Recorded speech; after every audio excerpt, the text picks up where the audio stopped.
Madam आपने बोला था कि मीटिंग में आना ही पड़ेगा। हाँ बिल्कुल सही सुना आपने, आपको पेरेंट्स टीचर मीटिंग में आना ही पड़ेगा। ठीक है मैडम, तो आ गया मैं। अब बताइए इसकी क्या रिपोर्ट है? आप ही देख लीजिए, रिपोर्ट्स बिल्कुल भी अच्छी नहीं है इसकी, सिर्फ पासिंग मार्क्स ही आए हैं। लेकिन इसके कम मार्क्स क्यों आए? पढ़ाई पे बिल्कुल भी ध्यान नहीं है इसका, और ना ही आप लोग ध्यान देते हो।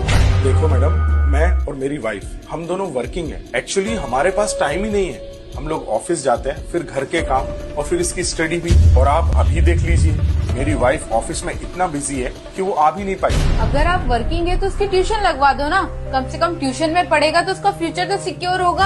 अच्छा बेटा, आप बाहर जाकर बैठो, मैं आता हूँ। मैडम आप एक बात बताओ, अगर इसको हमें ही पढ़ाना था, ट्यूशन वालों से ही पढ़वाना था, तो फिर हमने इस स्कूल में एडमिशन ही क्यों दिलाया? आपके बोलने का मतलब क्या है? मतलब ये मैडम कि मेरा बेटा सुबह 9 बजे से लेके दोपहर के 3 बजे तक 6 घंटे आप लोग के साथ में रहता है। जब 6 घंटे में आप लोग ही नहीं पढ़ा पाए, तो मैं 1 घंटे पढ़ा के या कहीं कोचिंग पे 1 घंटा पढ़ के क्या ही कर लेगा वो? देखिए मेरा मतलब वो नहीं था।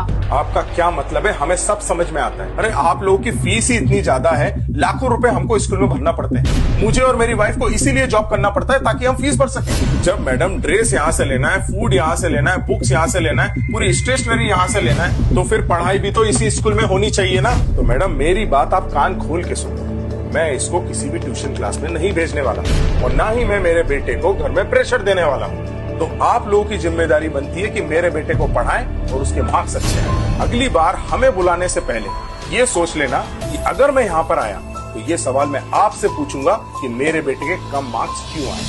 सो madam, I hope you understand my point. This line is not for only my son, this is for all the students. Thank you.